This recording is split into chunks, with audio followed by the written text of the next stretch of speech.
Hai semua, perkenalkan, nama saya Nadira Putriani. Saya mahasiswa semester 3 Bimbingan Konseling Islam UNSEJU Purwokerto. Hari ini saya akan belajar mengenai mental health, yaitu emotional awareness. Loh, emotional awareness itu apa sih? Hai semua, nanti kita akan kupas mengenai emotional awareness ya. Tunggu saya di kelas. Oke, yang akan hari ini kita bahas adalah mengenai emotional awareness atau kesadaran emosi. Nah, teman-teman, untuk lebih jelasnya kita simak video berikut ya.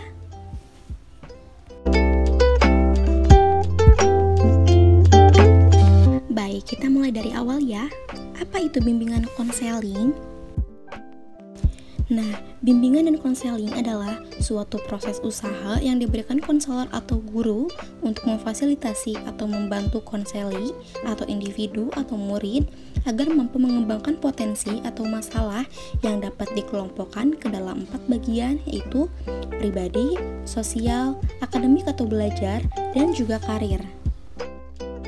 Lalu, apa bedanya bimbingan konseling dengan bimbingan sosial pribadi?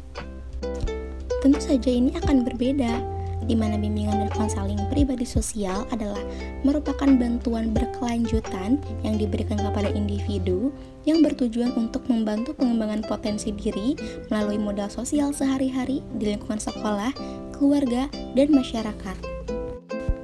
Selain itu, Soekarno juga menyebut mengenai bimbingan sosial pribadi adalah pekerjaan bimbingan dalam menghadapi dan memecahkan masalah sosial pribadi seperti adaptasi, penanganan konflik, dan hubungan. Setelah mengetahui pengertian-pengertian tadi, kita akan lebih mengerucut kepada pembahasan mengenai bimbingan pribadi sosial emotional awareness, atau yang lebih sederhananya adalah kesadaran emosi. Bimbingan pribadi sosial emotional awareness dapat digunakan konselor dalam memberi layanan bimbingan pribadi sosial kepada siswa yang berfungsi sebagai upaya pencegahan atau preventif bagi siswa agar selalu sadar emosi dan mampu mengatasi gangguan-gangguan emosi supaya tidak merugikan diri sendiri dan orang lain. Menurut Yontef dan Simkin, kesadaran merupakan kontak waspada tentang peristiwa-peristiwa penting dalam interaksi dengan lingkungan dengan menggunakan sensori motor, emosi, kognitif, dan dukungannya dengan penuh energi. Proses memperoleh dasar-dasar kesadaran emosi atau emotional awareness dimulai pada masa usia dini atau mulai dari dalam buayan atau from the cradle dan berlanjut seterusnya dalam kehidupan anak. Menurut Erikson Goleman, interaksi antara orang tua dan anak akan menanamkan kepercayaan dasar, yaitu apabila anak mendapat perhatian terhadap kebutuhannya yang dapat dipakai sebagai sandaran dan pertolongan. Sebaliknya, apabila anak gagal mendapat perlindungan atau sandaran, maka akan melahirkan kecurigaan dasar. Yang dimana kecurigaan dasar membentuk pandangan anak bahwa kemampuan emosional dan fungsi diri kurang diperhatikan oleh orang lain, sehingga anak-anak akan menunjukkan kondisi emosi yang sangat buruk seperti mudah cemas, kurang atensi, apatis, mudah agresif, dan menarik diri dari pergaulan.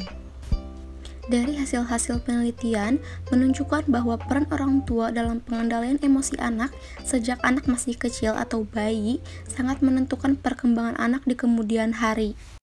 Karena 3 atau 4 tahun pertama dalam hidupnya merupakan periode di mana otak anak tersebut tumbuh hingga kurang lebih 2/3 ukuran normal usia dewasa dan berkembang kerumitannya dengan laju yang lebih cepat daripada yang akan terjadi setelah itu. Kehidupan keluarga merupakan sekolah pertama untuk mempelajari kesadaran emosi, sebab dalam lingkungan keluarga, anak belajar tentang bagaimana merasakan perasaannya sendiri dan bagaimana orang lain merasakan perasaannya, serta bagaimana orang lain menanggapi perasaannya. Menurut Maslow, kebutuhan rasa aman diperlukan sejak anak masih kecil, di mana anak akan merasa berada dalam perlindungan dan kehangatan dari orang tua.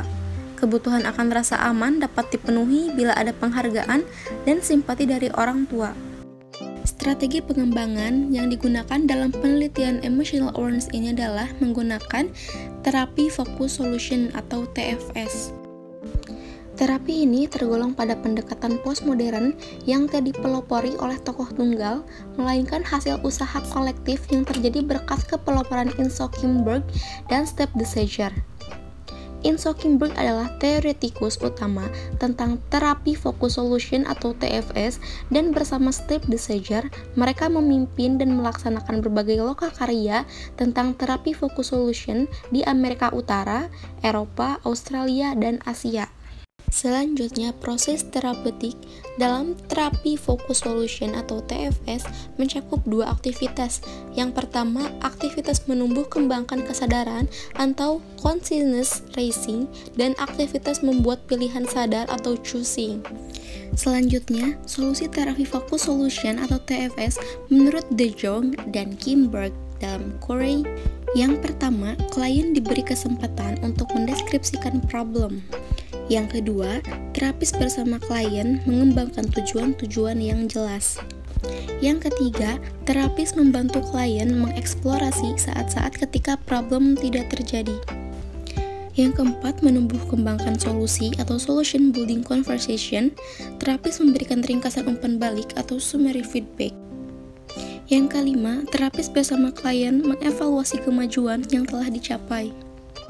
Menurut Steiner dan Perry, teknik yang bisa digunakan untuk meningkatkan kesadaran emosi adalah teknik emotional literasi. Yang pertama adalah dengan membuka hati. Yang kedua, dengan melihat kembali rentang perasaan atau daerah emosional. Dan yang terakhir adalah mengambil tanggung jawab. Jadi seperti itu anak-anak. Teman-teman, terima kasih sudah mengikuti pembelajaran kali ini. Sampai jumpa di pembelajaran berikutnya ya.